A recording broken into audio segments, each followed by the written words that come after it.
welcome to 90% Knitting. This is episode 306, and I am Lisa, also known as Fiber Nymph on most of social media. Today's Tuesday. I believe that makes it February 19th. I've started this 4 times now. You would have think I would have stopped and just checked the date at this point because I've said this every single time. I'm going to go with the 19th. I don't know. It's been a couple weeks since I recorded, and I realized today that if I didn't record today, I probably would not get to record until probably the first week in March, which would just be totally insane because then a whole month would have gone by. I've got some crazy stuff going on in life right now that I'm going to tell you about in just a little bit, only because it's going to affect my schedule in the foreseeable future. Yes, so I'm flying without show notes today because I was not planning to record today. I've honestly not had a ton of knitting time since the last time I recorded. I've been just getting ready for this show. It's pretty much been dying the whole past couple of weeks. So I'm going to show you what I do have and then briefly touch on a couple of other things. I have a little bit of shop and business related news that I'm actually going to pop up here at the front of the show instead of at the very end, although I may touch on a couple things at the very end too. But the first 2 things are the most important. Number 1, actually I'm probably doing this backwards too, but number 1, my show this coming Saturday, which is February 23rd. It's Indie Knit and Spin here in Pittsburgh, Pennsylvania. It's at the Ace Hotel in the East Liberty neighborhood. There are links to that in recent show notes. I'm not sure if I'm going to get to put show notes up in the episode or not. I know you guys have been liking them in the YouTube drop down box, and ordinarily I would be happy to do that again this week, but again, I've got a lot of stuff flying on that was not happening when I woke up this morning, and so my schedule has completely just been anyway, I will try to at least link the show information in the show notes, but there may not be a whole lot of anything else. But if you are going to be coming to the show, please stop by the booth and say hi. I have a brand new sign for my booth. Very excited about that. Yeah, so please come. I've got lots of good things. I have some new colorways that have not been in the shop yet, so you'll get your first glance at them at the show. I'm just so excited. Indie Knit and Spin is one of my favorite shows to vend. I say that all the time. So please come. Okay, my second big piece of news actually relates to the fact that I've got something else going on. And so I'm going to pop that in here too and explain why I'm so flustered and why I decided to record on the fly. So I have to go out of town unexpectedly. I'm going to be actually leaving almost directly after Indie Knit and Spin on Saturday, and I'll be gone for a week. I need to go to Florida. My mom lives in Florida. You guys know that if you've been watching the podcast for a while. And she was scheduled to have hip replacement surgery next month, towards the end of the month. I already had it on my calendar, had a week blocked off for that. Already had my travel plan. I didn't have my tickets yet, but I had the travel plans and I knew what I was going to do. I was going to be going by train. I don't remember if I already shared that with you or not, because I've never traveled anywhere by train. It was going to be awesome and everything. And then I got a phone call from her this morning and she said, hey, I just got a call from my surgeon. They can move my surgery up to Monday. And I'm like, okay. And yeah, she says, I'm going to take it, because I'm like, well, Mom, yes, take it. She's been in pain for months now, and her surgeon has been on maternity leave, and she just came back, and so her schedule's really full, and so I guess my mom was like at the top of the list to get moved up in the schedule if they had an opening. And so that's why I didn't get my travel reservations yet, because I just didn't want to get something and then have something change, and I knew I could get a train ticket kind of last minute. I wasn't worried about it. So she said, it'll be Monday. And I'm thinking, I have a show Saturday. It takes 24 hours by train to get to Florida. And I'm doing the mental math. And I'm like, Mom, I don't think I can be there by Monday.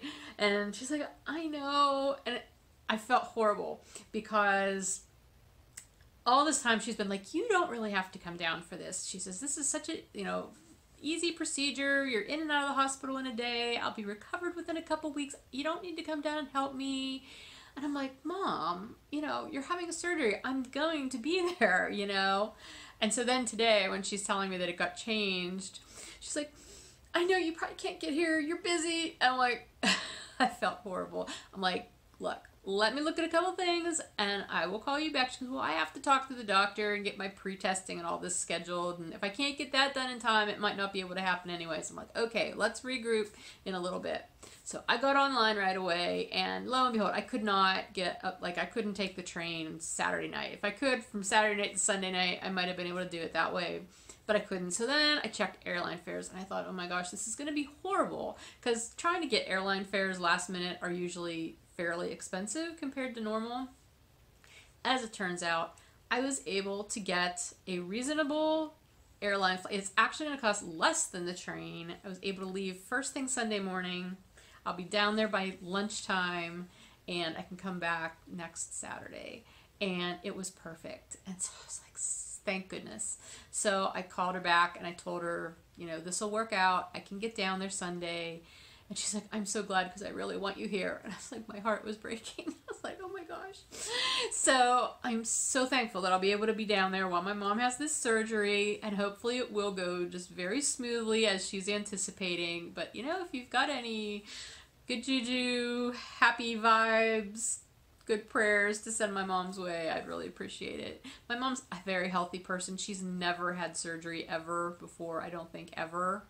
She's never had to have general anesthesia for anything, so I'm just like kind of nervous for her in that respect. But yeah, anyway, so and I have to travel now. I have to fly, and it's not that I hate flying, I just don't like the process of flying. But the older I get, the more I realize I don't like flying. Like taking off and landing suck. I get kind of anxious, so I'm trying to like calm myself down too about this, but it's okay. It'll be fine. However, okay, so this takes me to the next thing that I needed to tell you guys about. Because I have to travel next week, which I was not at all planning to do, that totally throws a monkey wrench into my schedule for getting the next Tea for Two Yarn Club shipment out, which is supposed to go out next week. So I had everything all planned that I would have most of the yarn dyed this week, prior to my show even, and then I would have the beginning of next week that I could get all my rescanning finished, because it's self-striping, it has to be rescanned, and then have plenty of time to get it out before the end of the week, or before the end of the month, because I ship within the last 7 days for clubs, the last 7 days of the month. That is now out the window, because there's no way I'm going to be able to get all that finished and get it out. Well, I definitely can't get it out before I would leave, but it's going to have to go out after I get back. So I'm going to definitely email everybody who's in the club individually and let them know this, so because I know not everybody watches the podcast, but I'm just letting you know now. If you are in the club, be expecting an email from me explaining this, why your shipment is going to be delayed by a week. And I apologize profusely, but I am banking on the fact that you all understand that family comes first, and that I need to take this trip to be with my mom right now. So your yarn will be coming to you, and I just apologize that it's coming out a little bit late, but it cannot be helped. So those are my announcements, and I think that's everything I needed to tell you at the front part of the show. So let me show you what I have had time to work on. It's been kind of interesting, because after I recorded last time, I think I shared with you that I had started spinning, because I hadn't spun in a couple of months, and I got back to working on my combo spin, and pretty much that was all I ended up wanting to work on for like the next week after I recorded last. I don't know where my knitting mojo went. None of my knitting projects were exciting me, and I was just like, all I wanted to do was spin in the time that I did have. And so that's what I did. And I spun enough to finish another skein of my combo spin. So this is my third skein. Here are my first two skeins. So you can see a difference kind of. This one is missing a couple of colors sort of. As I was spinning through this next batch of the combo spin fiber, I started pulling out the fiber that was part of that gradient braid. I had a gradient from Fiber Optic that I had decided to break up and put in with my combo spin fiber. And it's not that I didn't like the colors. The fiber was just not playing nice. That's the best I can say. I don't know what it is, so I'm just pulling it all out. I just couldn't get it to spin well. It wanted to fall apart, and I don't know why. You know, her fiber is so well loved by so many people. I just feel like maybe it just wasn't the right thing to put in this combo spin. And I'm saving it, and I'm gonna try spinning it on its own at another time. But that did take out some really, really, you know, deep, solid colors of like purples and blues into these bright, or not bright, but deep golds. So even though, I mean, you can see them in here, and there are some similar colors in here, those are going to be absent in the rest of my skeins. So I'm just not sure how much of an impact that's going to have. Obviously, combo spun braids or combo spun skeins all look different. I mean, even the first two aren't identical. You know, there's a lot of difference there. So I've come to the conclusion that whenever I do knit this up into a sweater, I will be alternating skeins anyway, and I think that will take care of any oddness that I might have because of, you know, leaving that one fiber out after having used it for the first little bit. So I'm not super worried about it, but I am really happy. I got another, it was a little over 400 yards, so at this point I think I have close to 1,000 yards, because I had 400, the first big skein was 400 and something, and then this smaller skein, I don't remember what this was. I don't think it was quite 200, so I think I'm like just under 1,000 yards, which is pretty exciting. And this is so squishy. I'm really, really happy with it. Whoa, don't fall. Okay. So yeah, that was pretty much a week's worth of work right there. And then I did finish the project that I was doing for the Downseller Studio Slay the Stash program, my February skein that I had declared. I actually have it over on the other side of the room on a dress form. It's not a legit dress form. Like, I could never use it to make clothes for myself because her measurements are like a good 10 inches smaller than mine. I bought it to use for shows, like to have as a mannequin at shows. But I have the dragon wing cowl on it, so I'm going to pick you up and carry you over there. If you get motion sickness, you just close your eyes for a minute and I'll let you know. Well, actually, you know what? No, I'm going to turn this off because I have to turn the camera around anyway. Okay, here we are.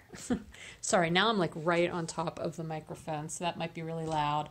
I don't know how well the lighting is showing this here. Let me turn her a little bit. Is that better? Oh, there, that's a little bit better. Okay, so this is my dragon wing cowl, and I love how it turned out. I mean, here's the side of the cowl, so you can see that's her arm. And I just love how that wing drapes like that. The colors I ended up having to use, I ran out of this Three Irish Girls Morgaine colorway. So I did the last little bit in some Cascade 220, just this red that I had, and I think it looks fabulous. I think it also looks very Christmassy at this point, but whatever. These segments here that you drop these stitches, you drop 4 stitches, and then you do this you do this by hand. You kind of braid those up by hand. That just was such a cool technique. I'd never used that before. Then you attach these 4, actually it may call for 3. I did 4 buttons up here on this edge, the first edge of the cowl, and then you just use these loopy things to button. You don't even make buttonholes. So I had those buttons in my stash, and I think they look really cool because I kind of think they look like claws, don't you? Like dragon claws? I don't know. This is probably a really weird way to be showing you this, but I just love it. I think it's the coolest thing. I don't know that I will be wearing it anytime soon because I do think it looks sort of Christmassy, but I like how it turned out. And, you know, it got me my Slay the Stash project finished for this month. There was a modification in the pattern that you could do, like an optional thing where you would do these short rows to end up having these segments be more pointed. I tried to do that And I just could not wrap my head around what the instructions were saying to do. It was just, I don't know, I just couldn't get it figured out. So I didn't do that, but I like it how it is. I just love how it drapes. It's just a really, really unique piece, I think. Okay, so that was the Dragon Wing Cowl. I do not remember the name of the designer. I'm sorry, it is on my project page on Ravelry. Again, flying without show notes. So, anyway, I worked on that. The only other thing that I did any notable work on is my serendipitously fading pullover sweater that I had been stalled on, mainly because of color progression issues. I believe when you saw it last time, I had the top part done. So I had this purple part, the Merlot, and then this one-of-a-kind variegated section. And then after that I had the brown, right, which was also a one-of-a-kind skein that I had dyed. And then from that it was supposed to progress into this very light sand color and then into just wisp, my very, very light gray. So I got through the brown and I was ready to start fading in that next color. I think I needed to wind the ball. That's where I was stalled at it when I talked about it last. Well, I started knitting it in and immediately hated it. The color contrast between the brown and that sand was just so stark. It definitely needed an intermediary color. And so I ripped it out immediately. I'm like, oh no, that's not going to happen. And so I was stuck because I didn't really have anything else that would work. So I thought, okay, I'm going to dye something that will help tie together the brown with that sand. But then the more I thought about it, I was having second thoughts about having the sand and then that wisp, the lighter colors as I went down. And I thought, maybe I want to do something darker. So then I thought, since I have the Merlot up at the top, maybe I would dye something that would be an intermediary between the brown and then doing more Merlots and kind of doing a hybrid Merlot brown kind of combination, like custom mix the dyes. So that's what I set out to do. I wanted something that I could leave the brown in and then go into some brownish Merlots into a really deep color at the bottom. I ended up dyeing 4 different skeins, and there was none of them that would tie together the brown with those Merlots that I dyed. And I finally came to the conclusion I was just going to have to rip the brown out. As much as I liked how it looked with this, it looked so nice, it just wasn't going to work. You know, maybe if I would have used it up here, that would have been okay, but I didn't. So I ripped the brown out. I just totally ripped it out, put the sweater back on the needles, which took me back up to like right below the arm where I separated for the armpits. And then what I did was 3 of the 4 skeins that I dyed, it was kind of a color progression of these modified Merlots, these brown Merlot colors. And I decided to use those, and that's what I did. Now, as you can see, I did not dye them specifically to be a gradient, because there is quite a bit of contrast between this one and the second one, and not so much of a difference between the second one and the third one. There probably should be one between these two if it was going to be a true gradient, but it's fine. I'm not doing it again. Now, you can tell that I modified it with brown because it's much deeper than this brighter purple. Like, this is my legit Merlot color up here. And it looks fine with this, and this looks fine with this as well. But yeah, it's definitely different. So anyway, I really like it. I'm very happy with it this way. I was concerned that maybe just having 3 more skeins wasn't going to be enough to finish it, because the pattern that I used to start this was Jane Richmond's Ladies Classic Raglan Pullover pattern, which calls for a little over 1,300 yards for my size that I cast on, whereas using total of 5 skeins of my cozy base is only 1,100 yards. But as it turns out, I have plenty of yarn because I finished, actually I will have probably just enough yarn.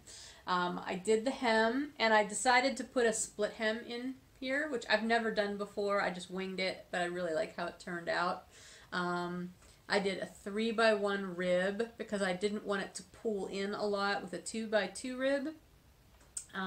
So this lays a lot flatter, I think, than a 2x2 rib would have. It does curl up just a tiny bit on the edges because it is more stockinette-like, you know, in those 3-stitch segments, but it's fine. But yeah, I really like that, and I just did like these first segments here on either side of the split hem are garter stitches. So I have that on both sides. I don't know if, where is it? There it is. And it hits me just below where I would normally want a regular sweater to hit. It almost hits like a short tunic, which is fine. That's kind of exactly where I would have wanted it with that split hem. So I'm so happy with it, and I've tried it on. I actually posted a picture to Instagram this morning of me with wearing it like this after I got the hems bound off this morning, and it fits perfectly. Like, it could not fit any better. I'm just so thrilled. And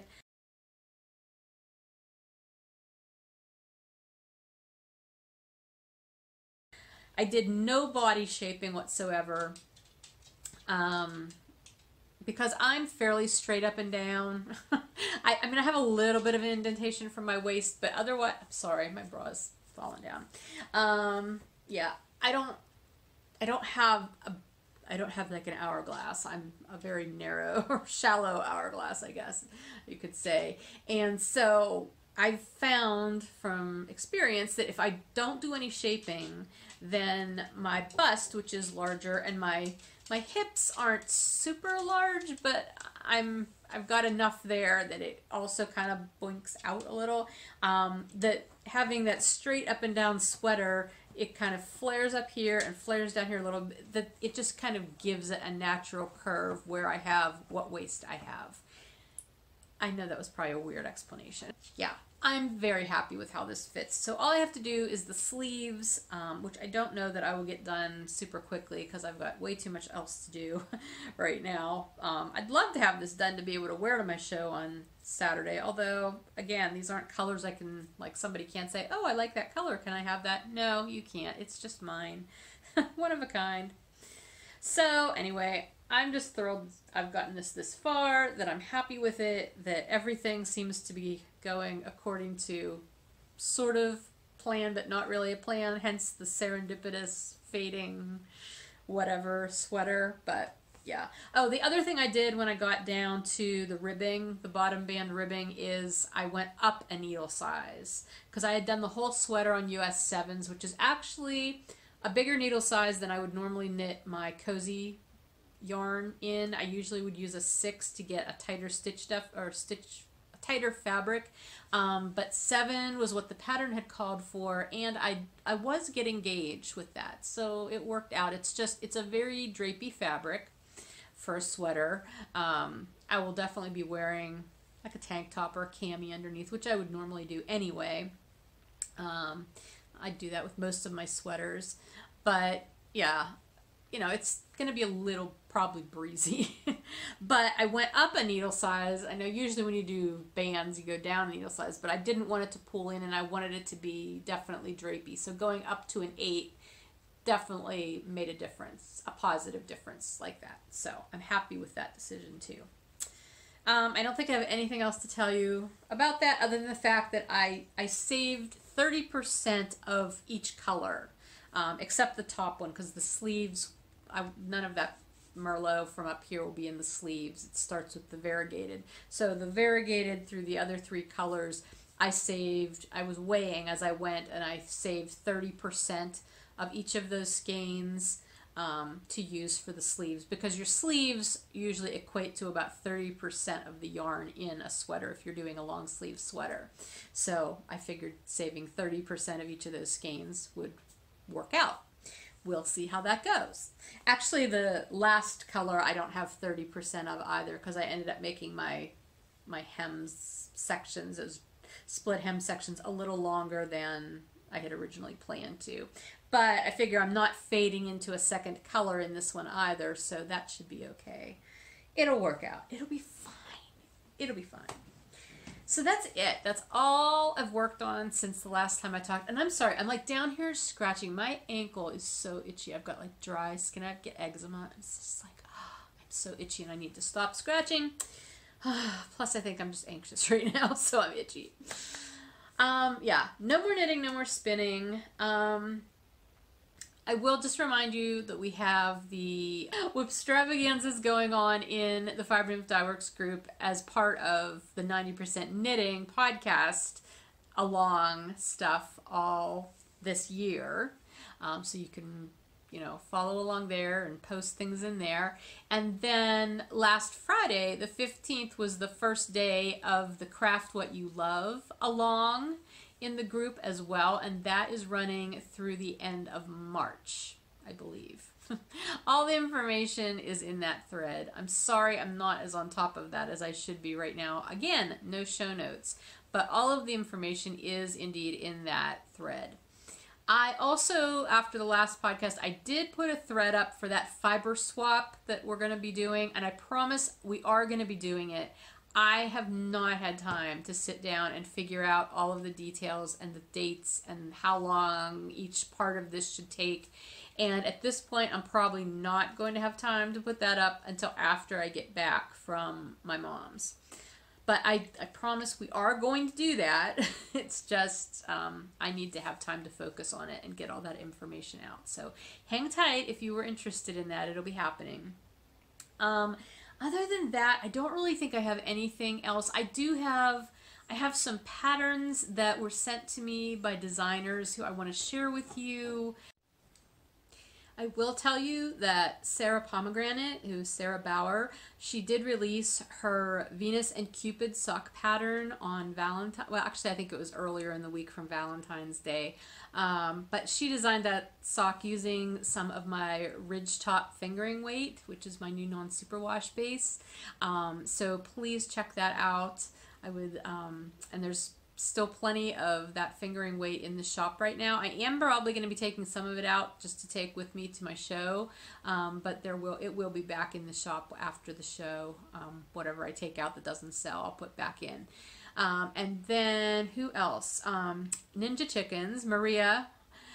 She designed the Hoarfrost cowl, which she did not design it using my yarn, but she did knit another version of it using the Ridgetop fingering weight. It's a 2-color colorwork cowl. It's beautiful, and I think I may work on one of my own while I'm away. I have to figure out what knitting I'm going to take with me while I'm gone. So anyway, those are a couple of patterns that you might want to check out. They are both out and available on Ravelry. And then I will... Gosh, I've got like stuff in my mouth now.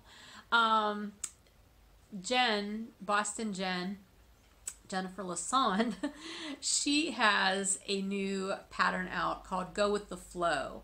And that one she has offered to me to do a giveaway for, and I am going to do that, but I'm going to wait until after I'm back from my trip. And I will put up a giveaway for that pattern. But in the meantime, if you're interested in it, please head over to her Ravelry shop, her pattern shop, and look for that. It's a really nice, very long, textured pattern. Her patterns are always done so well. She uses her little checkbox kind of format for her patterns. So those are some patterns that have come across my path over the past couple of weeks, and I just wanted to give you a heads up about those. What else? I think that's all. There's probably more, but I need to... I can't think of what. So anyway, 10%, I think the only thing I was going to tell you about is I have been binge listening the Ologies podcast. It's an audio podcast. You've probably heard other podcasters talk about it. It's been around for a while now. I think she started it. The host is named Allie Ward. She started it back in, I want to say maybe the fall of 2017. And she publishes, it seems like weekly, a new episode where she interviews a new ologist.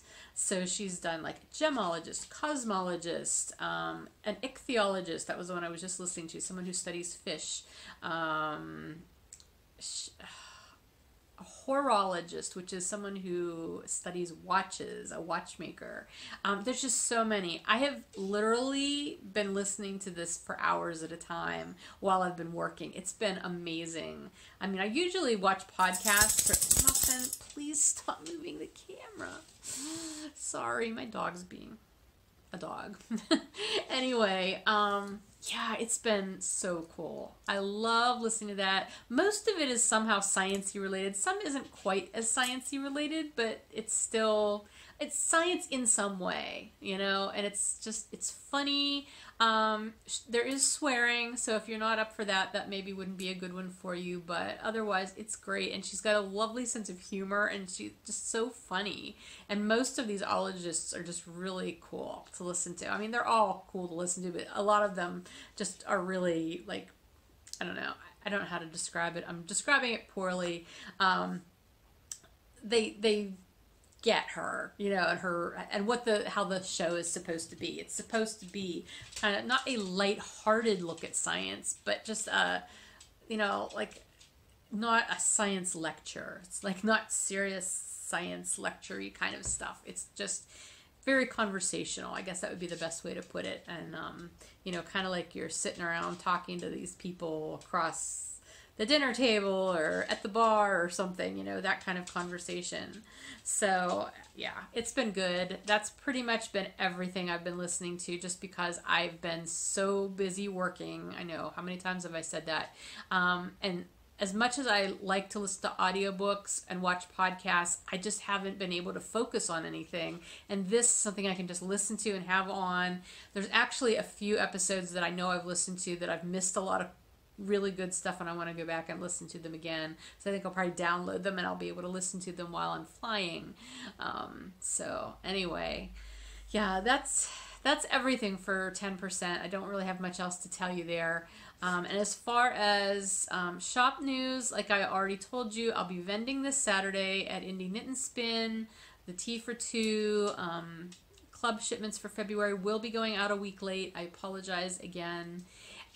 Because of my travel, my unexpected travel. And then just, yeah, the other thing is I just remind you that we're doing the monthly makes program through the Fiber Nymph Dye Works. So if you're working with my yarn or my fiber, that's a program that helps you earn more or win more yarn and fiber throughout 2019. I actually just announced the first Instagram random winner today on Instagram, and I heard back from them. So congratulations to Seductive Berry. She was our winner there. Yeah, that's it. Oh, actually, I've heard back from one of the January chatter thread winners, but not the, no, wait. I have not heard from the January chatter thread winner. I heard from the other drawing winner. We had 2 drawings last podcast. So I did hear from the other one, but not from this one. So if you were the January chatter thread winner that I announced in the last episode, please get in touch with me so I can get your prize out to you.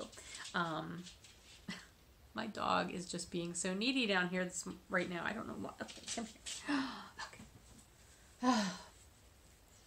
This is Muffin. You haven't seen her for a while, I don't think. And now she's up here and she's like, oh God, why am I up here? I think she knows I'm going to be leaving. She's like, I'm her person, and anytime I have to go away, she just mopes. Although, honestly, I think my husband's trying to steal that role from me because he keeps feeding her, like, fruit. Like, he eats fruit in the morning for breakfast every day. He's always giving her fruit, and she's so goofy. She loves fruit.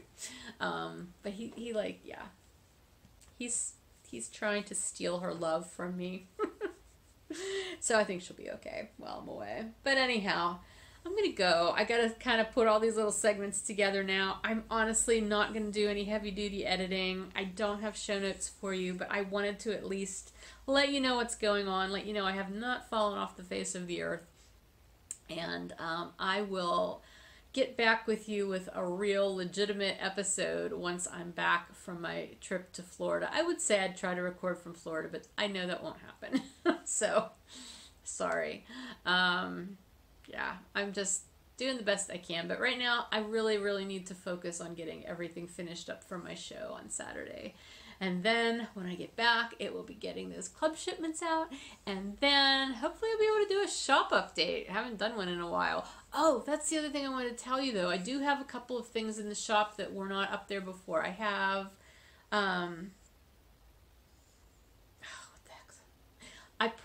actually it's not a couple of things, it's one thing. Sorry. I put a restock up of the mini maximization shawl kits in the colorway that I did, that winter blues and purples in Bounce, because those had sold out. I did restock those, so if you've been waiting for one of those kits, they're in there now. I did also dye up minis in Bounce for the Color Play Collection #1. I haven't been able to put those in the shop yet, but I'm going to try to get those in before I go as well. So if you're interested in those, they'll be there. And I will have both of those things at Indie Knit and Spin on Saturday as well, so, along with a lot of other stuff. All right, that's everything. Hey, thank you so much for putting up with this crazy, weird, totally bonkers episode. I'm sorry. I